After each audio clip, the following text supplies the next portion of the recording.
வணக்கம் and welcome back to ஐக்கரமலகை. நம்ம போன லைவ்ல வந்து பாத்தீங்கன்னா டிபி கால்ல எப்படி எக்ஸப்ஷன் ஹேண்ட்லிங் பண்ணணும்னு சொல்லிட்டு ஒன்று வீடியோ போட்டிருந்தோம். ஸோ அந்த வீடியோட எண்ட்ல வந்து ஒரு சப்ஸ்கிரைபர் வந்து என்ன கேட்டிருந்தாருன்னா, டிபி கால்ல வந்து யூஸ் பண்ணி கூட நீங்க எக்ஸப்ஷன் ஹேண்டில் பண்ணலாமே, நீங்க வந்து ஏன் வந்து ட்ரை கேட்ச் யூஸ் பண்ணி பண்ணணும், ஏன்னா நம்ம யூஸ் பண்ணீங்கன்னா டிபி கனெக்ஷனை க்ளோஸ் பண்ணணும் அவசியமே இல்லை அப்படின்னு சொன்னாரு.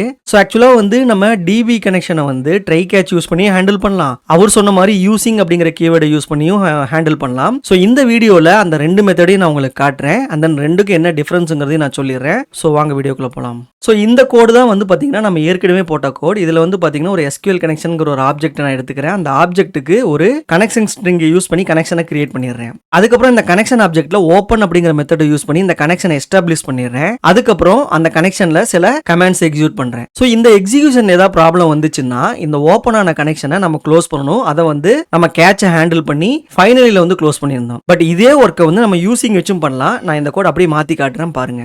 ஸோ அதே கூட நான் யூசிங்கில் கால் பண்ணியிருக்கேன் பாருங்க. யூசிங் அப்படிங்கிற ஒரு கீவேர்டு போட்டுங்க, அதுக்குள்ள ஒரு ஓப்பன் பிராக்கெட் க்ளோஸ் பிராக்கெட் போட்டுங்க. இதுக்குள்ள நம்ம எந்த ஆப்ஜெக்டை கிரியேட் பண்றோமோ அந்த ஆப்ஜெக்ட் கிரியேஷனை வந்து இந்த யூசிங்குள்ள போட்டுக்கணும். ஸோ இந்த இடத்துல எஸ்கியூஎல் கனெக்ஷன் அப்படிங்கிற இந்த ஆப்ஜெக்டை தான் நான் கிரியேட் பண்ண போறேன். அந்த ஆப்ஜெக்ட் கிரியேஷனை இதுக்குள்ள போட்டுக்கிறேன். அதுக்கப்புறம் ஒரு ஓப்பன் கர்லி பிரேஸ், ஒரு க்ளோஸ்டு கர்லி பிரேஸ். ஆக்சுவலா இந்த யூசிங் எப்படி ஒர்க் ஆகும்னா, நான் இந்த யூசிங்குள்ள எந்த ஆப்ஜெக்டை கிரியேட் பண்றனோ அந்த ஆப்ஜெக்ட்னுடைய லைஃப் டைம் இந்த கர்லி பிரேஸோடைய எண்டில் முடிஞ்சிடும். ஸோ இந்த open curly brace closed curly பிரேஸுக்குள்ள தான் இதனுடைய லைஃப் டைம் இருக்கு. ஆக்சுவலா இது என்ன பண்ணும்னா, இந்த கர்லி பிரேஸ் முடிஞ்ச உடனே இது டிஸ்போஸ் கால் பண்ணும். ஸோ இந்த எஸ்கியூஎல் கனெக்ஷனுக்குள்ள இது வந்து ஒரு டிஸ்போசபிள் ஆப்ஜெக்ட் தான். ஸோ அதனால அது இன்டர்னல் டிஸ்போஸ் கால் பண்ணிடும். ஸோ இப்போ இந்த இடத்துல பாருங்க, எஸ்கியூஎல் கனெக்ஷன் கிரியேட் பண்ணிட்டேன். அதுக்கப்புறம் கனெக்ஷன் ஓப்பன் பண்ணிட்டேன். அதுக்கப்புறம் நான் அது என்ன ப்ராசஸ் வேணா பண்ணிக்கலாம். அண்ட் தென் இதுல முக்கியமானது, இந்த கனெக்ஷனை நான் க்ளோஸ் பண்ணணும்னு அவசியமே இல்லை. எதனாலன்னு பாத்தீங்கன்னா, எண்டில் நம்ம வந்து டிஸ்போஸ் அப்படிங்கிற மெத்தட் கால் ஆகும்னு சொன்னோம் பாத்தீங்களா, அந்த டிஸ்போஸ் அப்படிங்கிற மெத்தடு இன்டர்னலா உங்களுக்கு க்ளோஸ் அப்படிங்கிற மெத்தட கால் பண்ணிரும். இதனால யூசிங் யூஸ் பண்ணும்போது உங்களுக்கு அந்த ட்ரை கேட்ச்ல போட்ட மாதிரி இந்த ஃபைனலில போய் ஹேண்டில் பண்ணணும் அவசியம் கிடையாது. சோ இதுதான் இந்த ட்ரை கேட்சுக்கும் யூசிங்க்கும் உள்ள மெயின் டிஃபரன்ஸ். ஆனா உங்களுக்கு ஒரு டவுட் வரும், இப்போ இங்கே எக்ஸப்ஷன் நடந்தா நான் ஃபைனலில் எப்போ இருந்தாலும் கேப்சர் பண்ணிடுவேன். ஆனால் இங்கே யூசிங்கில் நான் ட்ரை கேட்சே யூஸ் பண்ணல. ஸோ இங்கே எக்ஸப்ஷன் நடந்துச்சுன்னா எப்படி க்ளோஸ் ஆகும்னா, ஆக்சுவலாக இந்த யூசிங்கிறது ஒரு ட்ரை ஃபைனலி அப்படிங்கிற பிளாக்காக ஒர்க் ஆகும். அதாவது இந்த ஸ்கோப்புக்குள்ளே நடக்கிறதெல்லாம் ட்ரைக்குள்ளே நடக்கிற மாதிரி நடக்கும். அண்ட் தென் ஃபைனலியில் வந்து என்ன ஆகும்னா, இந்த ஸ்கோப்புக்குள்ளே ஏதாவது ஒரு எக்ஸப்ஷன் த்ரோ ஆனா கூட